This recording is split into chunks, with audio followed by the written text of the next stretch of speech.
brought to you by Palvi Agrico. आता शेतीसाठी जे काही लागणार ते घरपोच मिळणार, तेही मोबाईलच्या एका क्लिकवर. आता आमच्या अंतर्गत प्रश्नांच्या बद्दल कितीतरी वादळ, उलट-सुलट चर्चा हे अजूनही मला काही समजत नाही. आम्ही आमच्या पक्षाचा नेता निवडणार की दुसरा कुठल्याही व्यक्तीला निवडणार, हे आंतरिक विषय होता. दुसरी गोष्ट, आता आम्ही एक पक्ष आहोत, त्याचे दोन पार्ट आहे, नेतृत्वाचे दोन पार्ट आहे. पहिला पार्ट आहे विधिमंडळ आणि दुसरा पार्ट आहे राजकीय पक्ष. विधिमंडळाचा पार्ट संपला. आता अनेक लोकांचे विधान यायला लागले. एक केंद्रीय मंत्रीच्या चुकून नंतर त्यांनी कबूल केला की कोणी त्यांना चुकीची माहिती दिली. अनेक वेळा तुम्ही लोकही आमच्याकडे येतात रिॲक्शनसाठी, आम्हाला वस्तुस्थिती माहीत नसतानाही कधी कधी तुमची अपेक्षा असते की आम्ही काहीतरी रिॲक्ट करावं.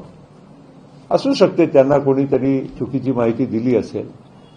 तर मी राष्ट्रीय कार्याध्यक्ष, मी सांगितल्याप्रमाणे पवार साहेब आणि अजितदादाच्या सोबत मी काम केलं. आता अजितदादाच्या निधनानंतर त्या सर्व प्रक्रिया व्यवस्थित पार पडण्याची करायची जबाबदारी कोणावर राहील? हे प्रफुल्ल पटेलांच्यावर राहील. कारण मी राष्ट्रीय कार्याध्यक्ष असल्यामुळे विधिमंडळाचा विषय किंवा राष्ट्रीय अध्यक्षांचा विषय याला मार्गी लावण्याची जबाबदारी आणि प्रक्रियेचे पूर्ण पालन करून ती करण्याची जबाबदारी माझ्यावर आहे आणि महाराष्ट्रामध्ये सुनील तटकरेजीवर आहे. मित्रांनो, कधीही कोणी पण राष्ट्रवादी काँग्रेस पक्षाकडून कुठल्याही व्यक्तींनी असा इंडिकेशन सुद्धा दिलेला नाही की पुढच्या आम्ही काय स्टेप्स घ्यावं. सगळ्यांच्या भावना आम्हाला समजते, तसं आम्ही सुनेत्राताईचा तिथे निर्णय केला आणि पक्षाचाही निर्णय त्याचप्रमाणे आम्ही त्याची प्रक्रिया पूर्ण करून आम्ही ते घेणार आहोत. आता हे बाहेरचे सगळे लोक, कोणी तेलंगणाचा वार आहे तो म्हणतोय की अमुक कसं बनलं पाहिजे. ज्या लोकांच्या आमच्या पक्षाशी संबंध नाही, दुसरे पक्षाचे लोक जे कधी निवडणूक सुद्धा या महाराष्ट्राच्या जनतेकडून एक मतही त्यांना कधी प्राप्त मिळवण्याचा त्यांनी प्रयत्न केलेला नाही, हे आमच्यासारख्या लोकांच्या बद्दल काही उलटसुलट प्रचार करणं, चर्चा करणं, स्टेटमेंट देणं काही योग्य आहे का? अरे 1952 पासून माझे वडील महाराष्ट्राची जनतेने निवडून दिलं. मी अनेक वेळा लोकसभेमध्ये महाराष्ट्राच्या जनतेकडून निवडून गेलो आणि आमच्याबद्दल आणि आमच्या बॅकग्राऊंडबद्दल कोणी जर कॉमेंट करत असेल तर त्यांना लाज वाटायला पाहिजे की अशा गोष्टी ते करत आहे. मी महाराष्ट्राचा एक जनप्रतिनिधी म्हणून आज तुमच्या समोर इथे बसलेलो आहोत आणि पक्षाचा निर्णय ते योग्य रीतीनेच होईल, योग्य दिशेनेच होईल, योग्य व्यक्तीचाच होईल आणि माझ्याशिवायच होईल. आता याच्या पलीकडे मी काय म्हणावं?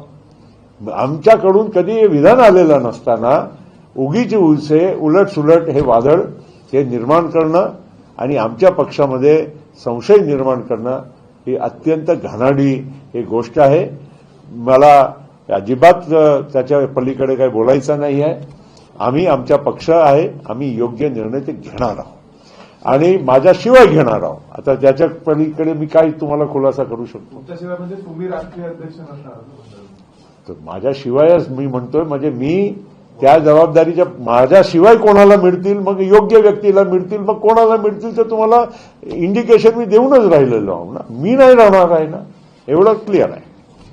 आणि मी आज राष्ट्रीय कार्याध्यक्ष म्हणून माझी जबाबदारी जी आहे ते योग्य रीतीने ट्रान्झिशन, अजितदादा नंतर काय, कोण, कुठे, कसं, हे पूर्ण प्रक्रिया पूर्ण करण्याची जबाबदारी माझ्यावर आहे.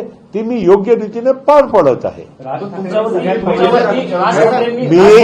मी काय राज ठाकरे वाकरे माझा काय संबंध आहे? ते माझ्या पक्षाचे व्यक्ती आहे का? त्यांनी ठरवायचं आहे की माझ्या पक्षाचा विधिमंडळाचा नेता कोण की अध्यक्ष कोण? आम्ही काय राज ठाकरे किंवा इतर कोणाचे सकाळची जे 9 वाजताची जे तुमची बुलेटिन आहे की वगैरे वगैरे किंवा कोणी तेलंगणाचा वार आहे, हे सगळे लोक येऊन आम्हाला सांगतात की आम्ही आमच्या पक्षामध्ये काय करायचं. आम्ही योग्य निर्णय घेतलेला आहे पहिला, आणि दुसरा योग्य निर्णय घेण्याच्या आम्ही प्रोसेसमध्ये आहोत. अनेक नेते विलिनीकरणाच्या संदर्भामध्ये प्रश्न उपस्थित करत आहेत. तो विषय आता पहिलं आमच्या पक्ष, आमच्या घर, आमच्या विधिमंडळ हे सगळं सेटल केल्यानंतर बाकीच्या काही असेल तर विषय आम्ही तेव्हा बघू. आज तो विषय आमच्या पुढे नाही. आज आमचा विषय एक मिनिट भाई, आमच्याकडे विषय एवढाच आहे की आमच्या पहिलं विधिमंडळाच्या नेता निवड करायची, उपमुख्यमंत्रीपद भरायचं, ते झालं. आता आमच्या पार्टीचा निर्णय घेणार आहोत. पार्टीचा निर्णय मी तुम्हाला सांगितलं, ही जबाबदारी माझ्यावर आहे की पुढच्या प्रोसेस पूर्ण करायचं, ही मी पार पाडत आहे. त्याच्यापेक्षा मी हे करत असताना लोक उलटसुलट बातम्या चालवून राहिले. कोणाला विना काही कारण काय नाव म्हणायचं, प्रफुल्ल पटेलांचं नाव करायचं, पुढच्या करायचं, अमुक करायचं, तमुक करायचं, हे सगळ्या गोष्टीतलं काही तथ्य नाही. आणि मी तुम्हाला सांगतो ना, मला काहीच मी या स्पर्धेमध्ये कधी कोणी सांगितलं, कधी मी बोललो आमच्या पक्षाच्या, राष्ट्रवादी काँग्रेस पक्षाच्या, अजितदादा पक्षाच्या एकही व्यक्तीने काही नाव घेतलेलं आहे का? नाही.